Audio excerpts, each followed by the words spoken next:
Movie की start में हम एक कपल को देखते हैं जो कि वेस्ट वर्जीनिया के जंगलों में बाइक राइडिंग कर रहे होते हैं। थ्री फिंगर इन्हें छुप कर देख रहा होता है और फिर इनका पीछा करने लगता है। वो सही मौका देखकर एक तीर से उस लड़के पर अटैक करता है, जिसकी वजह से वो लड़का अपनी बाइक से नीचे गिर जाता है। वो लड़की परेशान होकर उस लड़के के पास जाती है और उसी वक्त थ्री फिंगर एक और तीर चलाता है जो उस लड़के के मुंह के आर पार हो जाता है। वो लड़की बहुत परेशान हो जाती है और परेशानी के आलम में वो वहां से भागने लगती है। अपनी बाइक चलाते चलाते उसे पता नहीं चलता और वो एक नुकीली वायर में फंस कर गिर जाती है। ये नुकीली वायर वन आई और सॉ टूथ में पकड़ी हुई थी। वो दोनों इसे दर्दनाक तरीके से ऊपर उठाते हैं और थ्री फिंगर यहाँ पर आकर इस लड़की का सर धड़ से अलग कर देता है। इसके बाद हम देखते हैं डैनी और टोनी को। इसके अलावा इनके साथ इनके कुछ फ्रेंड्स भी होते हैं। ये दोनों और इनके फ्रेंड्स घूमने फिरने के लिए एक होटल में जा रहे होते हैं। बेसिकली कुछ दिन पहले ही डैनी को एक लेटर मिला होता है और उस लेटर में लिखा होता है कि तुम उस होटल के मालिक हो, तुम इधर आओ, हमें खुशी होगी तुमसे मिलके। ये सब देख कर डैनी बहुत खुश होता है और वो इसी खुशी के आलम में अपने दोस्तों के साथ उसी होटल में जा रहा होता है। और अब डैनी और उसके दोस्त इस होटल में पहुंच जाते हैं। यहाँ पे होटल के केयर टेकर्स इनको वेलकम करते हैं, लेकिन ये दोनों केयर टेकर्स इन सबको देख के ज्यादा खुश नहीं होते, क्योंकि इन्होंने सोचा होता है कि डैनी सिर्फ अकेला आएगा, जबकि उसके साथ उसके कई दोस्त आए होते हैं। हम यहाँ पे एक बूढ़ी औरत को भी देखते हैं जो कि उस होटल से चेक आउट कर रही होती है, यानी कि उस होटल से जा ही रही होती है। एक उड़ती हुई कुल्हाड़ी आती है और उसके अंदर घुस जाती है और उसी वक्त उस होटल का केयर टेकर जैक्सन वहां पे आता है और उस बूढ़ी औरत की गर्दन को पकड़कर मरोड़ देता है, जिससे वो औरत मर जाती है। और इस होटल में चेकआउट होने का ये अंदाज काफी डिफरेंट है, यानी कि होटल में जो भी चेकआउट होना चाह रहा है, वापस जाना चाह रहा है, उसके पास मरने के अलावा और कोई ऑप्शन नहीं होती। दूसरी तरफ डैनी और उसके सब दोस्त उस होटल की एंटीक चीजें देखकर हैरान हो रहे थे, क्योंकि वो चीजें बहुत महंगी थी और वो खुश भी थे कि ये सब चीजें डैनी की होने वाली हैं। रात का वक्त आ जाता है और उस होटल का केयर टेकर जैक्सन जंगल की तरफ जा रहा होता है। यहाँ पर वो इन तीनों भाइयों से मिलता है और उनको समझाता है कि तुम्हें उस बूढ़ी औरत को ऐसे नहीं मारना चाहिए था। और उसके अलावा हमें यही भी पता चलता है कि ये तीनों भाई और जैक्सन आपस में सिबलिंग्स हैं, यानी कि ये सारे भाई हैं। और इसके अलावा वो जो दूसरी केयर टेकर थी वो भी इनकी बहन होती है। अगली सुबह डैनी की क्लोज फ्रेंड होटल में जा रही होती है कि उसकी नजर जैक्सन पे पड़ती है, जो कि एक जगह पर खून साफ कर रहा था। बेसिकली ये वही जगह थी जहाँ पर उस बूढ़ी औरत को मारा गया था, लेकिन वो जल्दी से बगैर कुछ समझे वहां से चली जाती है। उन दोस्तों में कुछ दोस्त शॉपिंग के सिलसिले में मार्केट आए होते हैं और वहां पर उनकी नजर एक बोर्ड पर पड़ती है जहाँ पे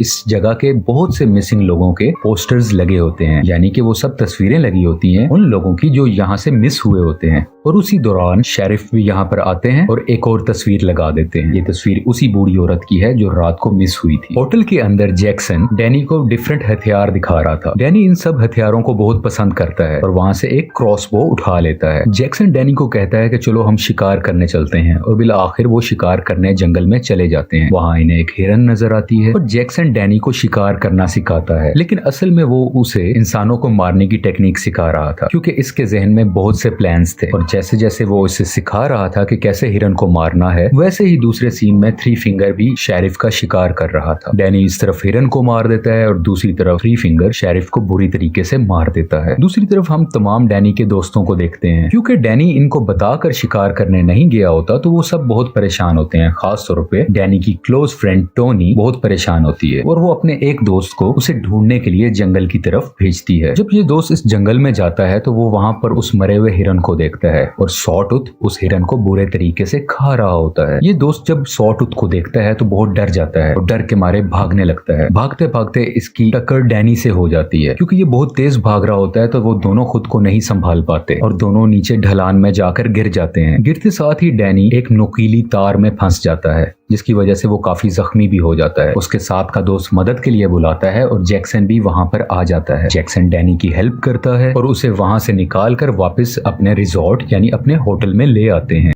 इस होटल की सेकंड केयर टेकर जो कि लड़की है, वो डैनी का खून साफ करती है। वो उसका ख्याल करती है, उसको मेडिसिन लगाती है और उसी दौरान डैनी की क्लोज फ्रेंड टोनी भी उस रूम में आ जाती है और वो केयर टेकर सैली वहां से चली जाती है। अगली सुबह डैनी वॉशरूम में होता है और वो अपनी सारी दवाइयां फ्लश कर देता है। बेसिकली डैनी हाइपरटेंशन का मरीज था, यानी कि उसे बिला वजह टेंशन हुआ करती थी और वो इसी मकसद के लिए दवाइयां लिया करता था। लेकिन पिछले दिन ही उसने हिरन का शिकार किया था और आज उसने अपनी सारी दवाइयां फेंक दी, यानी कि उसको किसी की जान लेने में बहुत मजा आया। ये एक्सपीरियंस आज से पहले उसने कभी फेस नहीं किया था और अब शायद इसे दवाइयों की जरूरत नहीं होने वाली। खाने के वक्त वो अपने दोस्तों को बताता है कि अब मुझे ये रिजॉर्ट, ये होटल पसंद आने लगा है और मैं अब यहीं रुकूंगा और इस होटल को मैं चलाऊंगा, इसकी केयर टेक करूंगा। लेकिन बाकी सब लोग यहाँ नहीं रुकना चाहते थे और वो वापस जाना चाहते हैं। डैनी के दोस्तों में 2 दोस्त ऐसे थे जो बहुत लालची थे। अब इन्हें पता था इस होटल में बहुत से एंटीक्स हैं, बहुत सी महंगी चीजें, तो उन चीजों को चुराने लग जाते हैं। इसी तरह और चीजों की तलाश में वो इधर उधर फिरते रहते हैं और बिल आखिर वो एक सीक्रेट जगह पर जाते हैं जो कि एक बेसमेंट की तरफ खुलता है। मुख्तलिफ कीमती चीजों की तलाश में ये बेसमेंट में चले जाते हैं जहाँ एक बहुत बड़ा एंशिएंट स्पा बना होता है। ये दोनों अभी इधर ही होते हैं कि उस होटल की दूसरी केयरटेकर जो कि लड़की है, यानी कि सैली, इन दोनों को वहाँ पर देख लेती है और उसी की कुछ देर बाद वो तीनों भाई भी वहाँ पर आ जाते हैं और उस लड़के के सर पर मारकर उसे नीचे गिरा दिया जाता है और ये तीनों भाई इस रूम में मौजूद लड़की के हाथ और पांव उखाड़ देते हैं, जिसकी वजह से वो लड़की बुरे तरीके से मारी जाती है और ये इस लड़के को भी मारने लगते हैं। लेकिन उसी वक्त सैली उसको रोक देती है और वो इन तीनों भाइयों को कहती है कि तुम लोग यहाँ से चले जाओ। सैली उस लड़के को अपने रूम में ले जाकर उसके मुंह पर कपड़ा डाल देती है और उसका दम घोटकर उसको वहां पर मार देती है। दूसरी तरफ डैनी के अंदर बहुत सी चेंजेस आ रही थी। एक तो वो दवाइयां लेना छोड़ चुका था और अब वो बहुत खुश रहने लगा था, जबकि पहले ऐसा बिल्कुल भी नहीं था। ये इसकी मुलाकात उन्हीं दोनों केयरटेकर बहन भाई से होती है। केयरटेकर जैक्सन कहता है कि मैं तुम्हें अपने बाकी फैमिली मेंबर से मिलवाना चाहता हूँ और डैनी इसके लिए तैयार भी हो जाता है। दोनों होटल केयरटेकर्स उसे जंगल में एक छोटे से गाँव की तरफ लेके जाते हैं जहाँ पर बहुत ज्यादा डिफॉर्म लोग बैठे होते हैं। ये सब डिफॉर्म लोग डैनी की ही फैमिली थी। ये दोनों केयरटेकर डैनी को एक ड्रग देते हैं और सारी बात डिटेल से समझाने लगते हैं कि ये सब डिफॉर्म लोग प्योर ब्लड नहीं है क्योंकि इनके एंसेस्टर्स किसी दूसरी फैमिली से थे और डैनी, तुम और सैली, तुम दोनों प्योर ब्लड हो और जब तुम्हारी शादी हो जाएगी और जब तुम्हारी फ्यूचर जनरेशन आएगी वो बिल्कुल प्योर होगी, बिल्कुल 3 फिंगर की तरह। यानी कि ये इन दोनों की शादी करवा कर 3 फिंगर की तरह और उसके भाइयों की तरह और भी बहुत से ज्यादा डिफॉर्म लोग चाहते हैं ताकि इनकी जनरेशन आगे बढ़ सके। दूसरी तरफ हम देखते हैं कि डैनी का एक दोस्त दरख्त के पीछे खड़ा होकर छुपकर इनकी सारी बातें सुन रहा था और उसी वक्त सॉटूथ पीछे से आ जाता है और उस सुनने वाले को पकड़ लेता है। डैनी का दोस्त उससे बहुत मदद मांगता है कि इन्हें कहो मुझे छोड़ दे, लेकिन डैनी उसकी एक भी नहीं सुनता और वो कहता है कि मैं इसको नहीं जानता और 3 फिंगर इसके दोस्त को उल्टा लटकाकर इसका गला काट देता है, जिसकी वजह से खून नीचे गिरने लगता है और वो सब लोग जो आसपास बैठे थे एक प्याला लेकर उसका गिरने वाला खून उसमें भरने लगते हैं और पीने की ख्वाहिश करते हैं। लेकिन 3 फिंगर को उन सब का बहुत ख्याल था। वो चाहता था कि खून की कमी ना हो तो वो उसको मुकम्मल ही काट डालता है और सब लोग उसका खून पीकर एंजॉय करने लगते हैं और एक खून का प्याला डैनी को भी ला कर दिया जाता है और वो अपने ही दोस्त का खून पीने लग जाता है। अगली सुबह डैनी जब अपने होटल में वापस आता है तो उसकी वही क्लोज फ्रेंड टोनी उसको देखकर परेशान हो जाती है और वो उसे कहती है कि चलो अब हम इस होटल से चलते हैं अपने घर शहर की तरफ। लेकिन डैनी अब उस होटल से, उस जगह से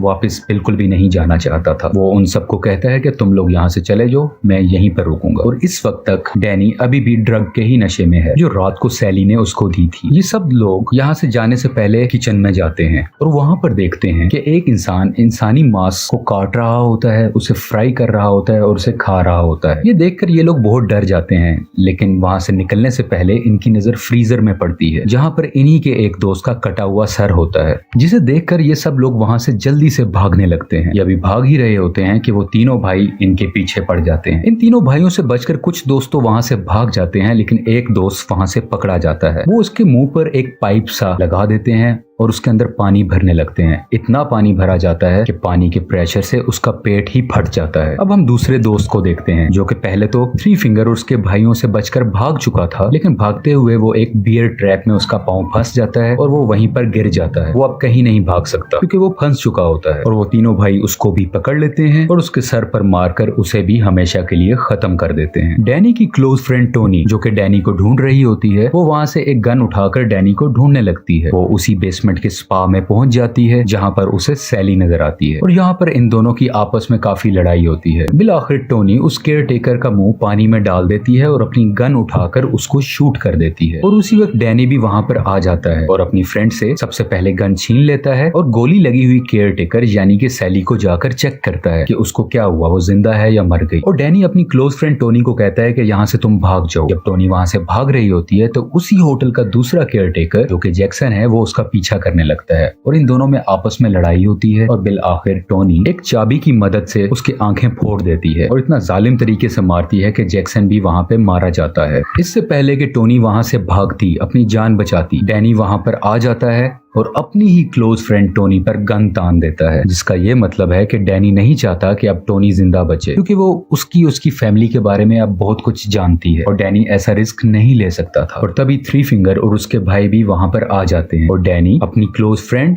और फैमिली में से अपनी फैमिली को चुनता है और अब थ्री फिंगर टोनी को भी जान से मार देता है। और अब कहानी कुछ दिन बाद की दिखाई जाती है और हम देखते हैं कि डैनी अब उस होटल को चला रहा होता है और वहाँ पर आने वाली फैमिलीज को वेलकम कर रहा होता है, लेकिन बेसिकली इस होटल की आड़ में इंसानों को मारा जा रहा था और उनको खाया जा रहा था, जैसे कि हम इन तीनों भाइयों को यहाँ पर इंसानी गोश्त का कीमा बनाते हुए भी देखते हैं। और यहीं पर रॉन्ग टर्न 6 भी एंड हो जाती है। ये मूवी रॉन्ग टर्न सीरीज का आखिरी पार्ट है और इसके बाद अभी तक रॉन्ग टर्न का कोई ऑफिशियल पार्ट रिलीज नहीं हुआ। Thank you so much.